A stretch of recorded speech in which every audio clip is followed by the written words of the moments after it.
Hello everyone, Danny here today to tell you that I did it. I finally did it. Now, for the last little while, I've been hooked on lit RPG, which are books based on games. I'm not a role-playing gamer.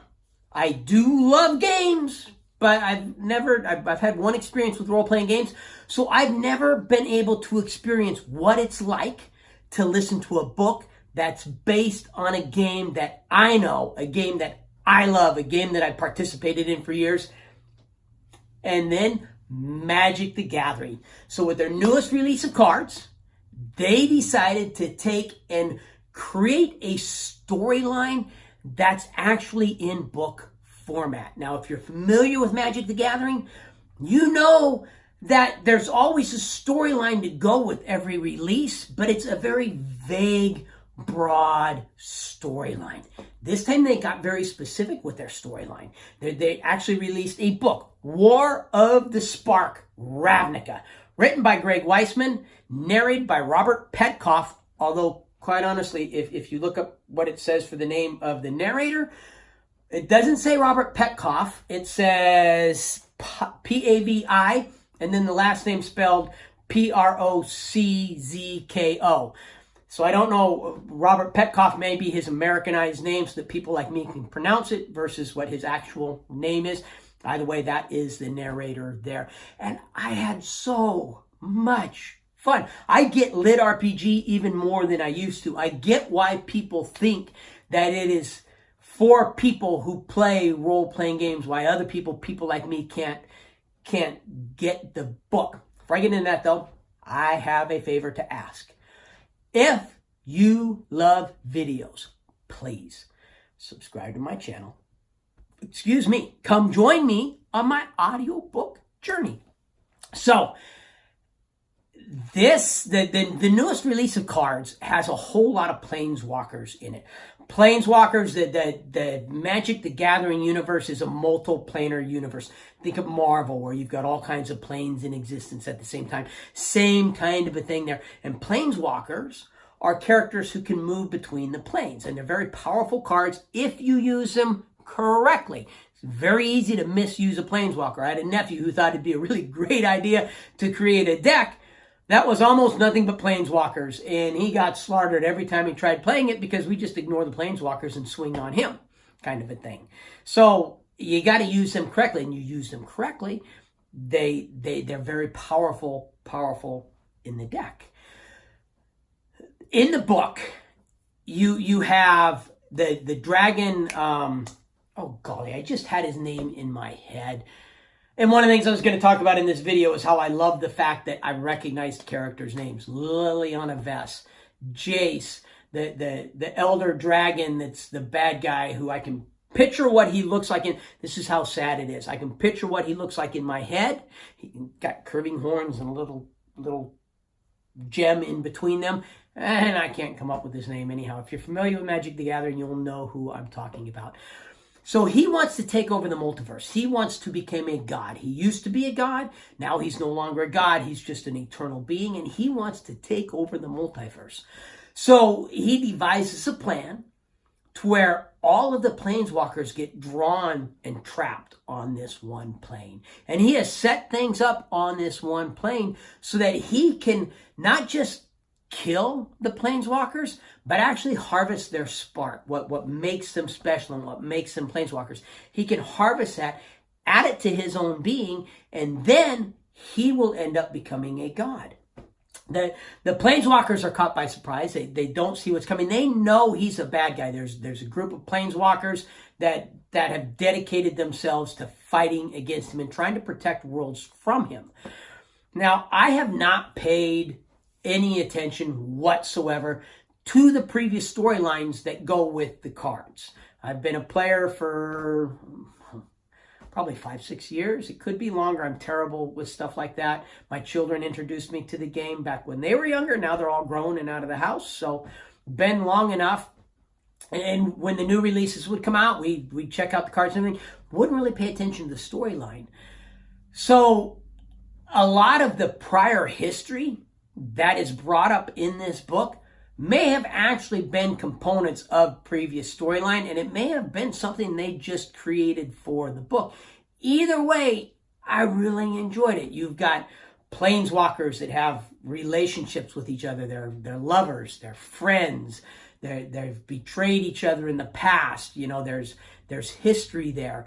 And it causes me to look at these cards in a whole new way. The cards in the past, and I should have grabbed some cards. I don't know if you noticed, but I don't edit my videos. I just go straight through.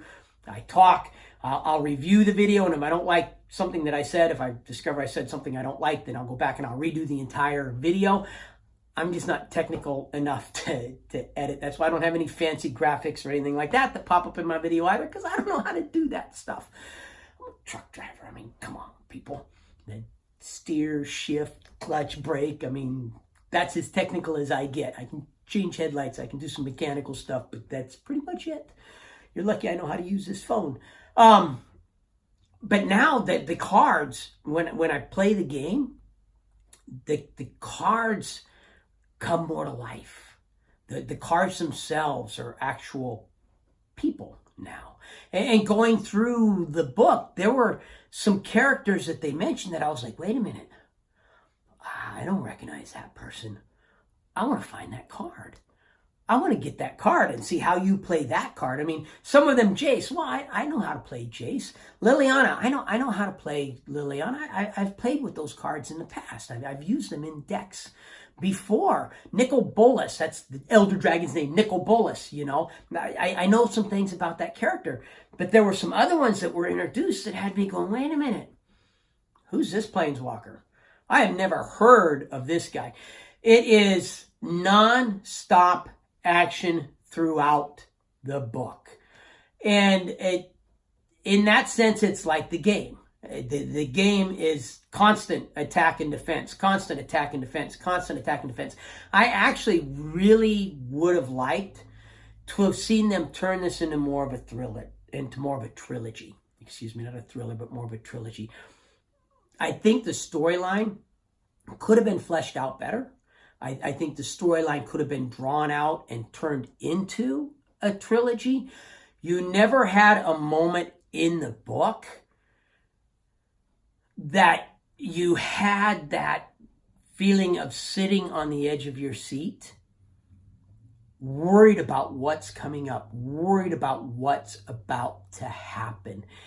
And I think if they'd have taken the time, instead of doing one book, do like a trilogy and draw the story out. I mean, when it's one book, you know by the end of the book, they're going to win. So you can look at the time on Audible and be like, oh, well, I'm down to the final hour. We're at the end of the book. Something's about to happen here. I was not surprised by the ending. I won't say that I predicted it. I won't say that it's something that I went, oh, I know what's going to happen here. But I could see it coming, and I was not surprised by it. It's a book that moves along at a rapid pace. It is not a book that ever allows you to just kind of relax, because it's that nonstop action, nonstop going. The entire book occurs in less than a day. It's not really a war, it's a battle. It's the story of a single battle with a victory at the end. Now, at the very end of the book, what happens to Nicol Bolas, I did not see coming. I did not expect. In fact, when the book ended and I could see, hey, we've got a bit of time left in this book, I was kind of curious, wonder what else they have to go over, because it seems to me like the book is now done. The book is finished. And it makes me hopeful that what they're doing is they're setting up for the next release. And the next release will come out with a book and a storyline to go with the cards. And they can tie it into this book and into this storyline.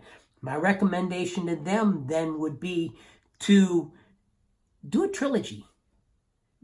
Draw the story out more. Don't have it be so short and concise. It really is just one battle.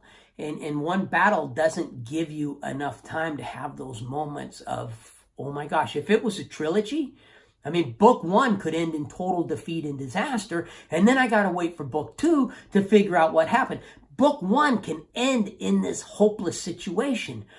But when it's a short little 10-hour book, and it's a 10-hour book, there never occurs that moment of feeling of hopelessness. And without that feeling of hopelessness, you don't get the feeling of victory, of yeah, that comes when they overcome the hopelessness. You don't get that rush of emotion, that rush of yeah. I mean, there's no other way to describe it. When you're listening to a book and everything is hopeless, and then all of a sudden, boom, something happens that you're just like, whoa. That doesn't happen with this book. I enjoyed the book. The book was good. I can honestly say that I don't know if I would have enjoyed this book as much if I wasn't familiar with the game, which is why I say I can now see why people thought that Lit RPG was for people who played role-playing games.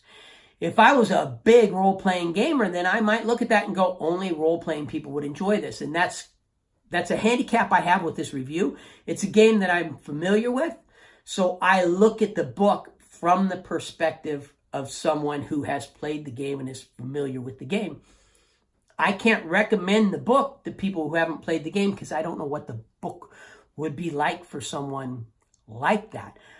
I think you would enjoy it. I think it would be good. The narrator does an excellent job, by the way. Great narration on the job of Robert Petkoff. He's the narrator and does a really, really good job. There's no language in the book that I'm aware of. If there was, I missed it. But I don't believe there's any language in the book. There's no true sexual component to it. There's players, cards, that they had a relationship and there's a bit of lust expressed towards each other. But that's really as far as the book goes. It's more about the battle. It's more about defeating Nicol Bolas. It's more about saving the multiverse from Nicol Bolas is what it's focused on. And Magic the Gathering is a game played by kids. You go to a tournament and there's always little kids in there playing. And then by little, I'm old, so 12-year-olds are little to me. So there wouldn't be language in the book because those kids are going to want to listen to the book.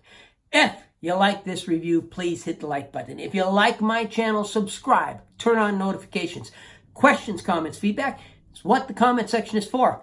Put them in there. But most importantly, no matter what else you do today, make sure that today you listen to at least one really good audiobook. And I do recommend War of the Spark, Ravnica by Greg Weisman. Thank you.